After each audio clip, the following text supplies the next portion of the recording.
नमस्ते, welcome to high legal. और आज के इस वीडियो में हम हमारे जनरल एक्सेप्शंस के पार्ट 3 को कंटिन्यू करेंगे, जिसमें हम सेक्शन नंबर 34 से लेकर के 44 पढ़ेंगे, which talks about right to private defence. Start करने से पहले मैं आपसे एक क्वेश्चन पूछती हूँ। सपोज आपके ऊपर कोई मुसीबत आती है, जस्ट लाइक दिस। इस मुसीबत से बचने के लिए मैंने क्या किया? मैंने एक एक्शन किया, उसे रोकने की कोशिश की। उसी एक्शन को बोला जाता है राइट टू प्राइवेट डिफेंस। कहने का मतलब, जब कोई डेंजर किसी व्यक्ति के ऊपर आता है तो जो उसका एक पहला इंस्टिंक्ट होता है वो होता है अपने आप को प्रोटेक्ट करना, और उस प्रोटेक्शन के लिए वो जो भी एक्ट करता है उस एक्ट को एक्सेप्शन बनाता है हमारा राइट टू प्राइवेट डिफेंस, और उसके लिए उस पर्सन को किसी भी पनिशमेंट से पनिश नहीं किया जाता है। तो चलिए अब स्टार्ट करते हैं। सबसे पहले देखते हैं सेक्शन नंबर 34 बात करता है nothing is an offence which is done in the exercise of right to private defence. कहने का मतलब, कोई भी किया हुआ काम ऑफेंस नहीं है जो कि राइट टू प्राइवेट डिफेंस में किया जाए। सिंपल मतलब है, अगर कोई भी चीज़ आपने अपने आप को प्रोटेक्ट करने के लिए किसी डेंजर से, किसी ऑफेंस से की है, तो वो चीज़ कोई भी ऑफेंस नहीं मानी जाएगी। इसके बाद नेक्स्ट सेक्शन है हमारा सेक्शन नंबर 35, जो बताता है कि कितने टाइप का राइट टू प्राइवेट डिफेंस हमें BNS प्रोवाइड करता है। यहाँ पर दिया हुआ है कि राइट टू प्राइवेट डिफेंस दो तरह से हो सकता है।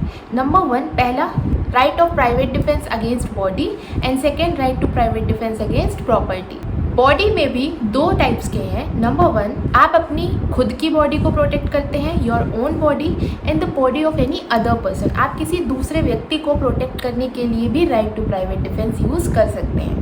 सेकेंडली, योर ओन प्रॉपर्टी, आप अपनी खुद की प्रॉपर्टी को प्रोटेक्ट करने के लिए भी यूज़ कर सकते हैं, एंड किसी अनदर पर्सन की प्रॉपर्टी को प्रोटेक्ट करने के लिए भी right to private defence use कर सकते हैं। इसका मतलब ये हुआ कि अगर आपके सामने किसी दूसरे व्यक्ति की जान को खतरा है तो उसे बचाने के लिए अगर आप कोई एक्ट करते हैं, या अगर किसी दूसरे व्यक्ति की प्रॉपर्टी को कोई खतरा है और उसे बचाने के लिए भी आप कोई एक्ट करते हैं, तो वो ही कोई ऑफेंस नहीं होगा। अब ये right to private defence court में क्लेम कौन करेगा? तो राइट टू प्राइवेट डिफेंस हमेशा प्लीड किया जाएगा बाय द अक्यूज्ड। जिस भी व्यक्ति के ऊपर आरोप है या ऑफेंस का एक्यूजेशन है, वही ये चीज़ कोर्ट में बोलेगा कि बिकॉज ऑफ दीज सर्कमस्टेंसेस मुझे ये एक्ट करना पड़ा, क्योंकि खुद मेरी जान पर खतरा था, या मेरी प्रॉपर्टी या किसी दूसरे की जान या प्रॉपर्टी पर खतरा था। तो ये स्टेटमेंट अक्यूज्ड के द्वारा कोर्ट में प्लीड किया जाए। और एक बात और याद रखिएगा, अग्रेसर के पास कभी भी राइट टू प्राइवेट डिफेंस नहीं होता है। अग्रेसर का मतलब क्या हुआ? सपोज A ने B पर अटैक किया, B ने खुद को प्रोटेक्ट करने के लिए A पर अटैक किया। अब इस बात से इरिटेट होकर, इस बात से प्रोवोकेट होकर A अगर उस पर अटैक करता है और कोर्ट में बोलता है कि चूंकि B ने मुझ पर अटैक किया था इसलिए मैंने उसे मारा, तो ये चीज़ यहाँ पर A क्लेम नहीं कर सकता, क्योंकि A ने ही B को सबसे पहले मारा था। तो A यहाँ पर अग्रेसर हुआ जिसने पहली बार हमला किया। मान लो अगर कोई अनसाउंड माइंड का पर्सन हो या कोई बच्चा हो जो आप पर आ रहा हो अटैक करने, तो क्या वो एक बच्चा है या सिर्फ अनसाउंड माइंड का है, इसलिए क्या आप उसे अपने आप को हार्म करने दोगे? नहीं ना। यही बताता है सेक्शन नंबर 36, जो ये बोलता है कि अगर कोई अनसाउंड माइंड का पर्सन है, या कोई चाइल्ड है, या कोई ऐसा पर्सन है जो इंटॉक्सिकेशन में है, नशे में, या कोई भी रीज़न है, या कोई भी मिसकंसेप्शन है, तो इस केस में भी आपके पास right to private defence available होगा। Basically right to private defence irrespective of any person आपके पास अवेलेबल होगा। इससे कोई फ़र्क नहीं पड़ता कि सामने वाला अनसाउंड माइंड हो, इंटॉक्सिकेटेड हो, या कोई बच्चा हो, डजेंट मैटर।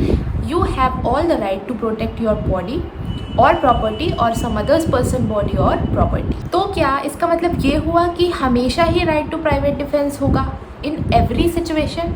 ऐसा नहीं है। सेक्शन नंबर 37 हमें वो सारी कंडीशंस बताता है जहाँ पर हमारे पास राइट टू प्राइवेट डिफेंस नहीं होगा। तो ऐसे 3 सर्कमस्टेंसेज है जहाँ पर किसी भी व्यक्ति के पास राइट टू प्राइवेट डिफेंस नहीं होगा। पहली कंडीशन ये है कि अगर कोई पब्लिक सर्वेंट है, अगर वो गुड फेथ में इन एक्सरसाइज ऑफ देयर ड्यूटी कोई एक्ट कर रहा है, तो उस केस में आप उस पब्लिक सर्वेंट के अगेंस्ट में कोई भी right to private defence use नहीं कर सकते हैं। फॉर एग्जाम्पल, अगर ए एक सब इंस्पेक्टर है और वो बी को अरेस्ट करने आ रहा है क्योंकि उसके पास रीजनेबल ग्राउंड्स हैं टू अरेस्ट बी और अरेस्ट वारंट भी है, तो यहाँ पर बी अगर अरेस्ट होने से बचने के लिए right to private defence a sub inspector पर यूज़ करता है, तो यहाँ पर उसे राइट टू प्राइवेट डिफेंस का बेनिफिट नहीं दिया जाएगा। सेकेंड एक्सेप्शन ये बोलता है कि अगर कोई पब्लिक सर्वेंट के डायरेक्शन पर कोई दूसरा पर्सन कोई एक्ट कर रहा है इन गुड फेथ जो कि जस्टिफाइड बाय लॉ है, उस केस में भी उस दूसरे पर्सन को इस सेक्शन का बेनिफिट नहीं दिया जाए। थर्ड एक्सेप्शन ये बोलता है कि अगर आपके पास इनफ टाइम है कि आप पब्लिक अथॉरिटीज़ की हेल्प ले सकते हो, तो उस केस में भी आपके पास राइट टू प्राइवेट डिफेंस नहीं हो। फॉर एग्जाम्पल,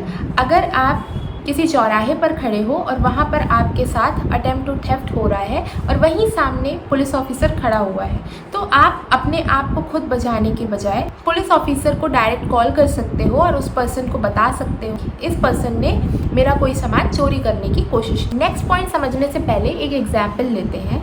मान लीजिए दो स्टूडेंट्स हैं ए और बी। ए पीछे वाली बेंच पर बैठा है और उसका कोई फ्रेंड है बी जो कि आगे वाली बेंच पर बैठा है।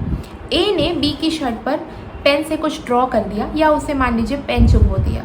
इस बात से नाराज़ होकर जो बी है वो ए को चाकू मार दे, तो क्या ये राइट टू प्राइवेट डिफेंस होगा? क्या यहाँ पर बी ये बोल सकता है कि चूँकि ए उसे पेन चुभ हो रहा था या उसे परेशान कर रहा था, इस वजह से उसने उसे चाकू मार दिया?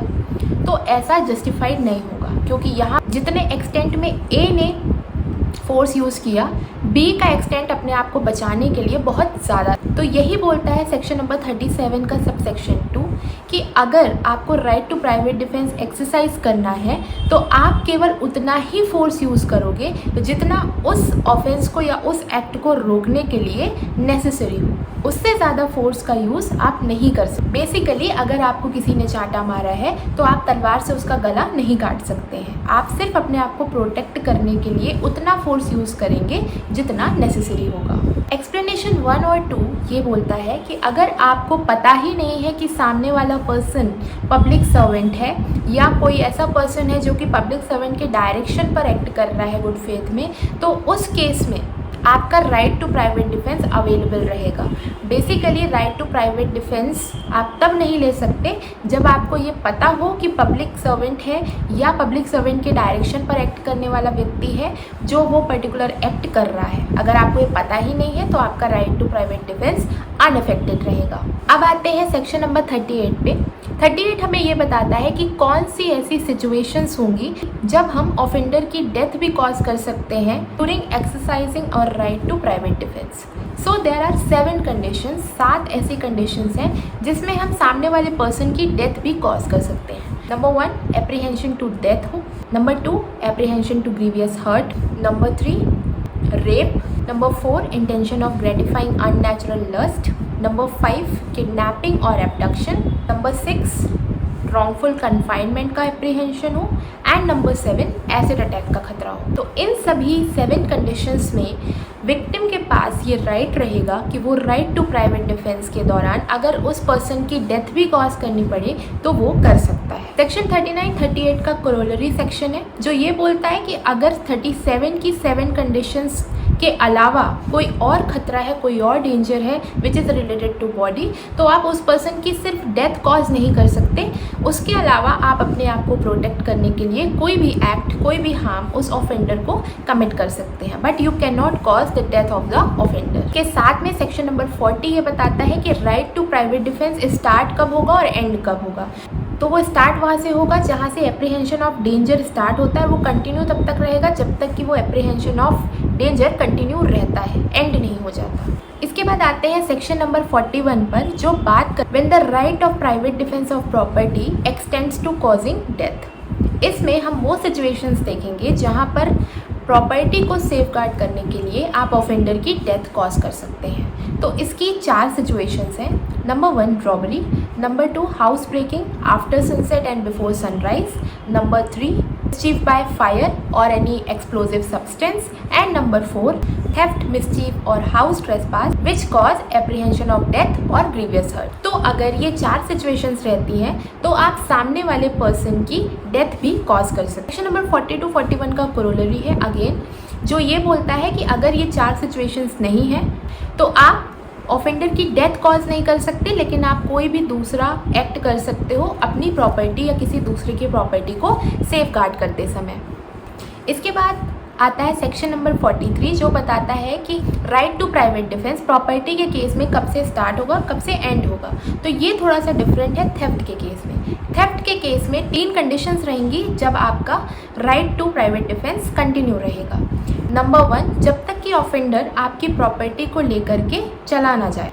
When offender has affected his retreat with the property, कहने का मतलब जब तक कि ऑफेंडर आपकी प्रॉपर्टी को लेकर जा रहा है आप उस प्रॉपर्टी को रिकवर करने की कोशिश कर सकते हैं।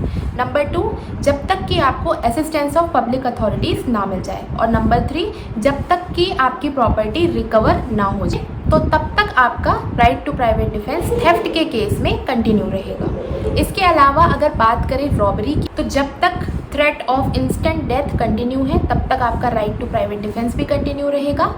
और क्रिमिनल ट्रेसपास, मिसचीफ और हाउस ब्रेकिंग में तक कि वो ऑफेंस कंटिन्यू है तब तक कि आपका राइट ऑफ प्राइवेट डिफेंस भी कंटिन्यू रहेगा। अब सेक्शन 44 समझने से पहले एक एग्जांपल लेते हैं। सपोज ए है जिसके पीछे एक पूरा मॉब उसे मारने के लिए भाग रहा है। ए के पास एक पिस्टल है जिससे वो फायर कर सकता है और अब रोड एंड होने वाली है और अब उसके पास कोई ऑप्शन नहीं है फायर करने के अलावा। पर वो जैसे ही फायर करने के लिए टर्न होता है वो देखता है कि कुछ स्कूल के स्टूडेंट्स रोड क्रॉस कर रहे हैं और अगर वो अभी फायर करेगा तो हो सकता है गोली कुछ बच्चों को भी लग जाए, और अगर वो फायर नहीं करेगा तो पूरे चांसेस हैं कि मॉब उस पर हमला बोल ही देगा। तो इस सिचुएशन में अगर उसके पास कोई भी ऑप्शन नहीं है तो वो उन इनोसेंट बच्चों का रिस्क ले सकता है for the sake of his own life. Basically section 44 यही बोलता है कि अगर अपनी जान बचाने के लिए, अगर कोई डेडली असॉल्ट हो रहा है उससे प्रोटेक्ट करने के लिए आपके पास कोई ऑप्शन नहीं किसी इनोसेंट पर्सन की जान को रिस्क करने के अलावा, तो आप वो रिस्क ले सकते हैं। तो यहाँ तक हमारे सेक्शंस थे। अब हम कुछ इंपॉर्टेंट केसेस देखते हैं। पहला केस था Amjad Khan versus state of MP. ये केस मैंने ऑलरेडी अपने लैंडमार्क जजमेंट्स वाले वीडियो में एक्सप्लेन किया हुआ है, तो आप वहाँ से इस केस को समझ सकते हैं। दूसरा केस है हमारा Dominic Varkey versus state of Kerala, 1971 का केस है। इसमें राइट टू प्राइवेट डिफेंस से रिलेटेड 3 प्रिंसिपल्स दिए गए। पहला था there must be no harm inflicted then necessary. Second था there must be reasonable apprehension of danger to the body. और थर्ड था the right does not commence until there is a reasonable apprehension। कहने का मतलब 3 चीज़ें, जितना ज़रूरी हो आप केवल उतना ही हार्म करो राइट टू प्राइवेट डिफेंस में। सेकेंड ये बोलता है कि बॉडी को रीजनेबल एप्रीहेंशन यानी खतरा होना चाहिए किसी चीज़ से, तभी आप right to private defence exercise कर सकते हैं। और थर्ड ये बोलता है कि जब तक वो खतरा नहीं हो या जब तक वो थ्रेट नहीं हो आपका right to private defence start नहीं होता है। सो आई होप आपको ये सब कुछ अच्छे से समझ में आया होगा। ऐसे ही और वीडियोज़ के लिए do subscribe my channel and keep watching।